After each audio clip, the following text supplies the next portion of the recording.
बिस्मिल्लाहिर्रहमानिर्रहीम। अस्सलाम वालेकुम स्टूडेंट्स। आज हमने केमिस्ट्री सेकंड ईयर का एक टॉपिक है यूनिमॉलिक्यूलर न्यूक्लियोफिलिक सब्स्टिट्यूशन रिएक्शंस, मतलब SN1 रिएक्शंस। SN1 मतलब यूनिमॉलिक्यूलर न्यूक्लियोफिलिक सब्स्टिट्यूशन रिएक्शंस, इसको डिस्कस करना है।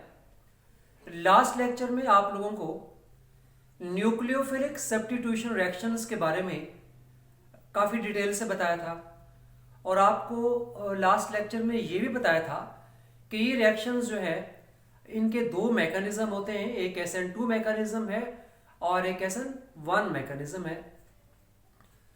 SN2 मैकेनिज्म लास्ट क्लास में आपको बता दिया था और आज हमने SN1 मैकेनिज्म को डिस्कस करना है।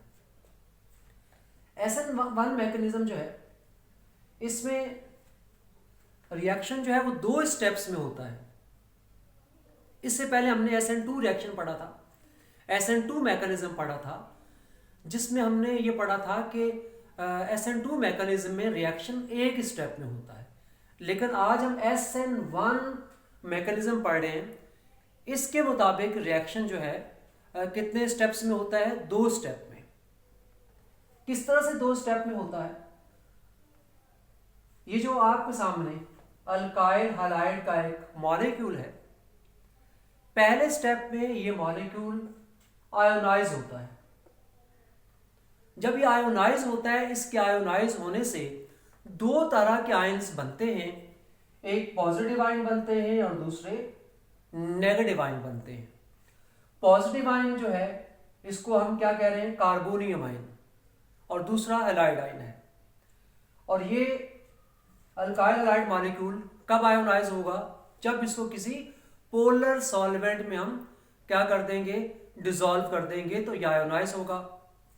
और ये जब आयोनाइज होगा तो ये आयोनाइज्ड और अनआयोनाइज्ड इन दोनों के दरमियान एक इक्विलिब्रियम डेवलप हो जाएगा। ठीक है, इसमें आयोनाइज्ड अनआयोनाइज्ड दोनों फॉर्म मौजूद होंगी। देखिए यहाँ क्या लिखा हुआ है कि ऐसे reactions occur in two steps. Step number 1. In the first step, carbon-halogen bond splits reversibly to give positive charged ion, carbonium ion, positive charged ion, carbonium ion, and halide ions. ठीक है, ये पहले स्टेप में ही होता है। उसके बाद second step में क्या होता है? सेकंड स्टेप में ये जो कार्बोनियम आयन बन चुका है, इस कार्बोनियम आयन पर न्यूक्लियोफाइल आकर अटैक करता है, इसके साथ मिल जाता है और मिलकर फाइनल प्रोडक्ट बनाता है। ये दो इसके डिफरेंट स्टेप्स हैं। दो स्टेप में ये रिएक्शन कंप्लीट हो जाता है और ये रिएक्शन टर्शियरी अल्काइल हैलाइड में होता है। अब इस मैकेनिज्म को अगर हम एक्सप्लेन करना चाहते हैं तो क्या एक्सप्लेनेशन है? इसकी एक्सप्लेनेशन ये है, the first step is slow step and called rate determining step. इसमें जो पहला स्टेप है ये स्लो स्टेप है, और जो स्लो स्टेप होता है किसी भी केमिकल रिएक्शन का वो रेट डिटरमाइनिंग स्टेप होता है। तो लिहाजा रेट ऑफ रिएक्शन जो है वो इसी पर डिपेंड करता है, इसी स्लो स्टेप पर डिपेंड करता है। अब rate of formation of product depend on first step, यानी कि जो rate of formation of product है, प्रोडक्ट का जो बनना है, बनने की जो स्पीड है, जो बन रहा है प्रोडक्ट, ये किस पर डिपेंड करता है? फर्स्ट स्टेप पर। यानी केमिकल रिएक्शन जो हो रहा है यहाँ पर, इसकी जो स्पीड है, इसका जो रेट है वो फर्स्ट स्टेप पर डिपेंड करता है। यही बात यहाँ लिखी हुई है कि rate of formation of product depends on first step and rate only depend on concentration of one molecule. सिर्फ एक ही मॉलिक्यूल की कंसंट्रेशन पर रिएक्शन की स्पीड डिपेंड कर रही है। मतलब जो अल्काइल हैलाइड का मॉलिक्यूल है, इसकी कंसंट्रेशन कम या ज्यादा करने से रेट ऑफ रिएक्शन जो है वो कम या ज्यादा हो जाता है। यानी कि अगर इस अल्काइल हैलाइड मॉलिक्यूल की कंसंट्रेशन बढ़ा देंगे तो स्पीड बढ़ जाएगी, कंसंट्रेशन कम कर देंगे तो स्पीड कम हो जाएगी। लेकिन जो न्यूक्लियोफाइल है, इसकी कंसंट्रेशन को चेंज करने से केमिकल रिएक्शन की स्पीड में कोई फर्क नहीं पड़ रहा, सिर्फ और सिर्फ एक मॉलिक्यूल की कंसंट्रेशन पर रेट डिपेंड करता है। इसी वजह से इसको यूनिमॉलिक्यूलर कहा जाता है या यूनिमॉलिक्यूलर, ठीक है, क्योंकि एक मॉलिक्यूल की कंसंट्रेशन पर इसका रेट या इसकी स्पीड डिपेंड करती है। उसके बाद rate does not depend on concentration of attacking nucleophile, जो बात आपको बताई जा चुकी है कि अटैकिंग न्यूक्लियोफाइल पर इसका रेट डिपेंड नहीं करता, only depend on concentration of substrate, substrate की कंसंट्रेशन पर डिपेंड करता है, ठीक है। इसी वजह से rate is directly proportional to the concentration of substrate. Substrate क्या है? Alkyl halide molecule. Shape of final product, जो फाइनल प्रोडक्ट बनता है इसकी शेप मे बी इन्वर्टेड और not inverted as compare to substrate. Substrate के मुकाबले में इसकी शेप इन्वर्टेड भी हो सकती है जैसे, और इन्वर्टेड नहीं भी हो सकती, जैसे हमने SN2 में पढ़ा था कि वहां shape of final product inverted होती है, लेकिन इस केस में दोनों पॉसिबिलिटी है। किस तरह से? फॉर एग्जांपल ये देखिए यहाँ हाइड्रोजन राइट साइड पर है। अब जो फाइनल प्रोडक्ट बनेगा उसमें दो पॉसिबिलिटी है, न्यूक्लियोफाइल इधर भी आ सकता है और न्यूक्लियोफाइल इधर भी आ सकता है। इसको हम कहेंगे कि यहाँ इस वाले केस में जो फाइनल प्रोडक्ट है इसकी शेप इन्वर्टेड नहीं है। क्यों नहीं है? हैलाइड देखिए एटम इस साइड पर मौजूद है, हेलोजन एटम, यहाँ पर न्यूक्लियोफाइल इसी साइड पर मौजूद है। इस वाले केस में क्या है? न्यूक्लियोफाइल कहाँ पर चला गया है? लेफ्ट साइड पर, तो ये इन्वर्टेड है, तो शेप इन्वर्टेड हो भी सकती है, नहीं भी, दोनों पॉसिबिलिटी यहाँ पर मौजूद है as compare to alkyl halide molecule. अब और आगे बढ़ते हैं, इसको एक हेल्प ऑफ एग्जांपल से हम बात करते हैं, समझते हैं। फॉर एग्जांपल अगर पेपर में सवाल आ जाता है आपके पास कि रिएक्शन बताएं 2-मिथाइल 2-क्लोरोप्रोपेन एंड सोडियम साइनाइड, इन दोनों के दरमियान रिएक्शन बताना है। 2-मिथाइल 2-क्लोरोप्रोपेन, ये प्रोपेन है, 2 पर मिथाइल है और 2 पर क्लोरो है, ठीक है। अब हम क्या करते हैं और आगे बढ़ते हैं, और आगे बढ़कर अब हम बात करेंगे कि रिएक्शन किस तरह से प्रोसीड होता है जी। अच्छा जरा यहां देख लें जरा, ये जो है बेसिकली 2 क्लोरो पहले आएगा,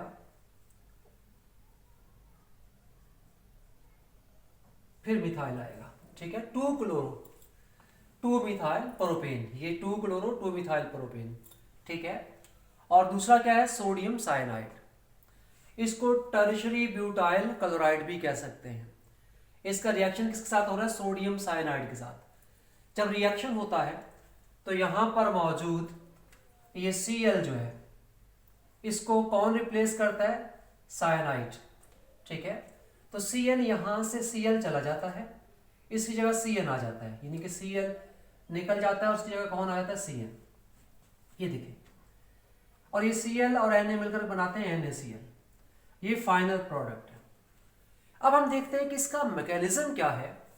मैकेनिज्म को आपने समझना है।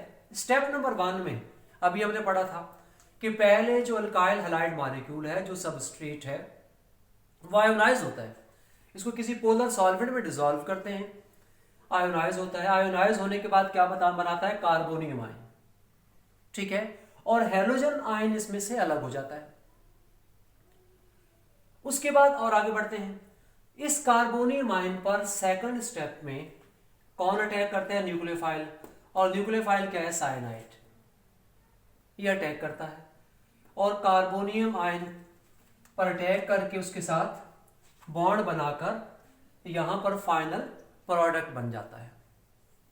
इस तरह से अगर आपके पास पेपर में क्वेश्चन आ जाए कि आपने 2 क्लोरो 2 मिथाइल प्रोपेन और सोडियम साइनाइड के दरमियान जो है रिएक्शन बताना है, SN रिएक्शन बताना है, तो इसमें SN1 रिएक्शन होगा। चूंकि ये टर्शरी अल्काइल हैलाइड है तो इसमें SN1 रिएक्शन होगा।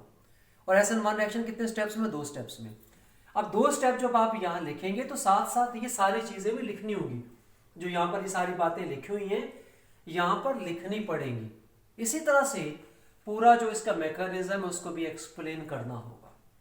ठीक है, यहाँ पर तो जस्ट मैंने एक रिएक्शन लिख दिया है, एग्जाम्पल लिख दी है, लेकिन इसके साथ साथ तो बाकी सारी एक्सप्लेनेशन जो यहाँ लिखी जा चुकी है ये भी लिखनी पड़ेगी। तो इस तरह से होपफुली स्टूडेंट आपको समझ आ गया होगा। हमने अभी SN1 रिएक्शन पढ़ा है, यूनिमॉलिक्यूलर न्यूक्लियोफिलिक सब्स्टिट्यूशन रिएक्शन पढ़ा है। इसमें आपने सीखा कि यूनिमॉलिक्यूलर क्यों कहते हैं, क्योंकि रेट ऑफ रिएक्शन या रिएक्शन की स्पीड सिर्फ एक मॉलिक्यूल पर डिपेंड करती है, सबस्ट्रेट पर डिपेंड करती है। उसके बाद आपने ये भी सीख लिया कि रिएक्शन 2 स्टेप पे होता है। पहले स्टेप में कार्बोनियम आयन बनता है, दूसरे स्टेप में कार्बोनियम आयन और न्यूक्लियोफाइल मिलकर फाइनल प्रोडक्ट बनाते हैं। यहाँ तक आपको बात समझ आ गई होगी। हमने प्रीवियस लेक्चर में SN2 मैकेनिज्म पढ़ा था, इस लेक्चर में SN1 पढ़ लिया है। अब हमने कुछ और बातें सीखनी है। क्या बातें सीखनी है कि हमारे पास अल्काइल हैलाइड की क्लासिफिकेशन किस तरह से है। प्राइमरी अल्काइल हैलाइड होते हैं, सेकेंडरी अल्काइल हैलाइड होते हैं, टर्शियरी अल्काइल हैलाइड होते हैं। कौन से अल्काइल हैलाइड में कौन सा मैकेनिज्म होता है, इसको हमने समझना है। उसको समझने से पहले आप जल्दी से इसका स्क्रीनशॉट बना लीजिए, फिर हम उस तरफ चलते हैं।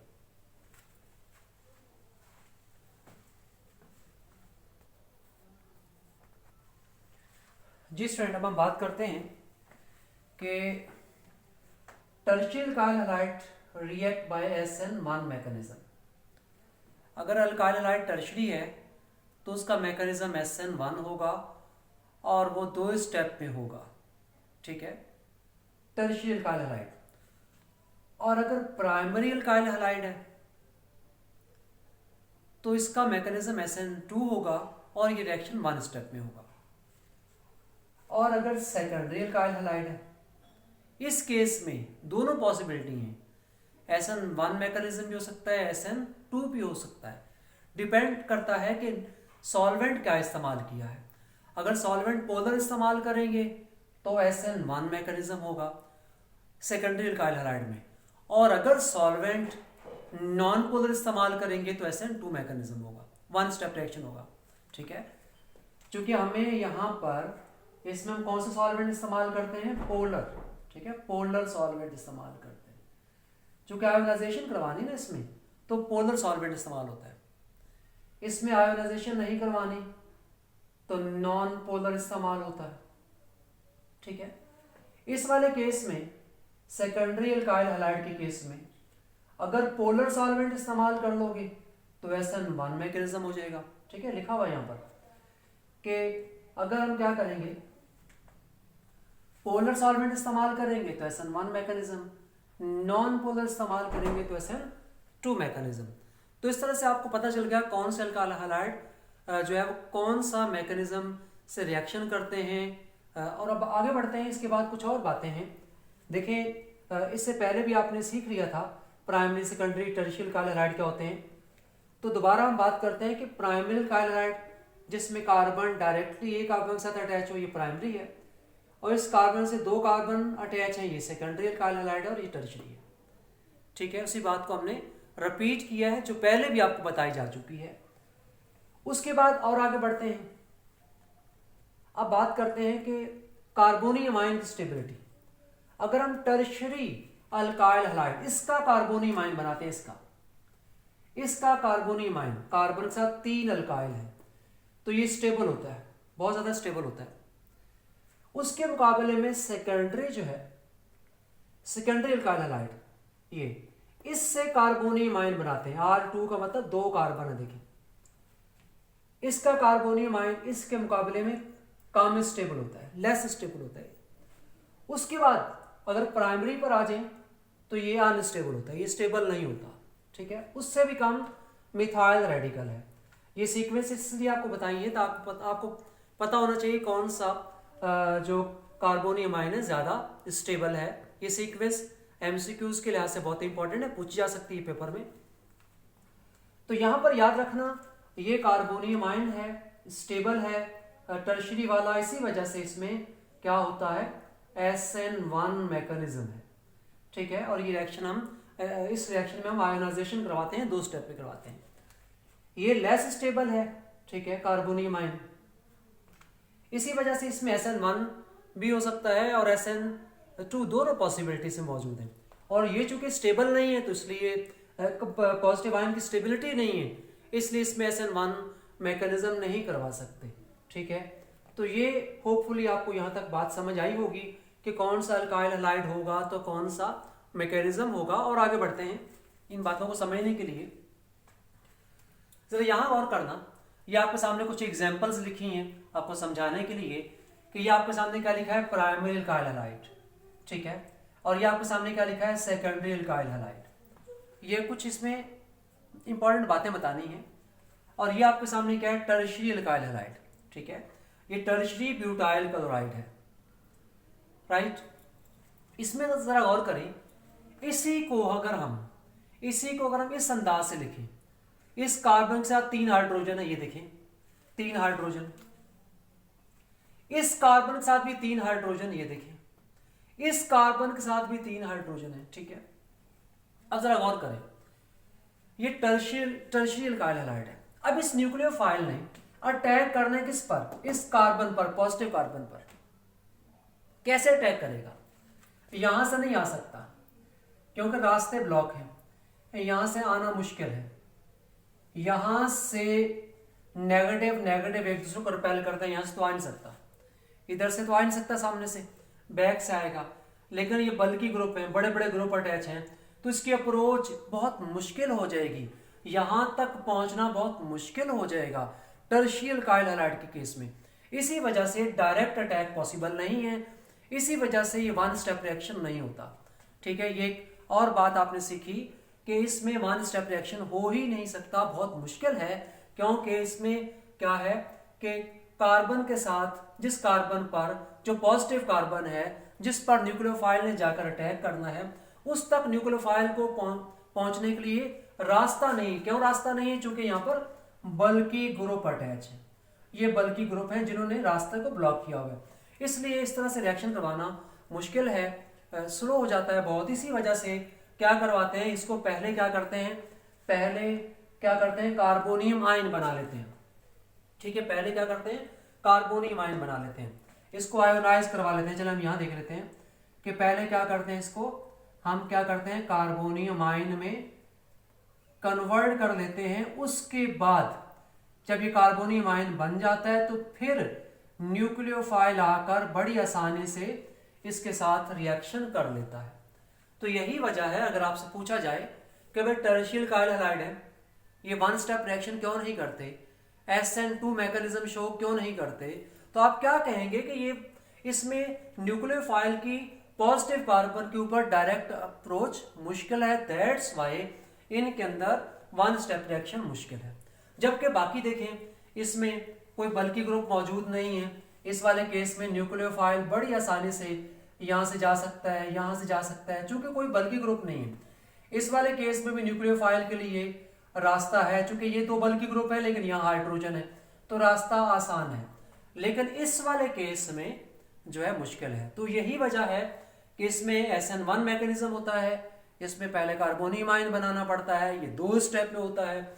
इसमें डायरेक्ट अटैक हो सकता है, इसलिए SS को SN2 भी करवा सकते हैं, 1 स्टेप रिएक्शन भी हो सकता है। ठीक है, अगर नॉन पोलर सॉल्वेंट इस्तेमाल करें, और अगर पोलर सॉल्वेंट इस्तेमाल करते हैं तो उस सूरत में इसको, चूंकि इसका कार्बोनियम आयन स्टेबल होता है, इसलिए इसको SN1 मैकेनिज्म भी करवा सकते हैं।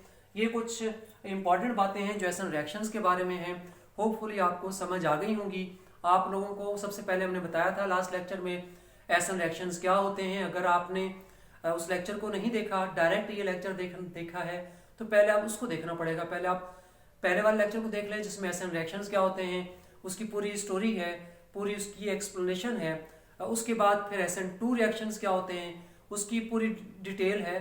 ठीक है, और आज हमने क्या पढ़ा है, SN1 रिएक्शंस। ठीक है, होपफुली आपको यहाँ तक समझ आ गया होगा। नेक्स्ट लेक्चर में इंशाल्लाह नेक्स्ट टॉपिक डिस्कस करेंगे। अब आप स्क्रीन शॉट ले लीजिए। थैंक यू, अल्लाह हाफिज़।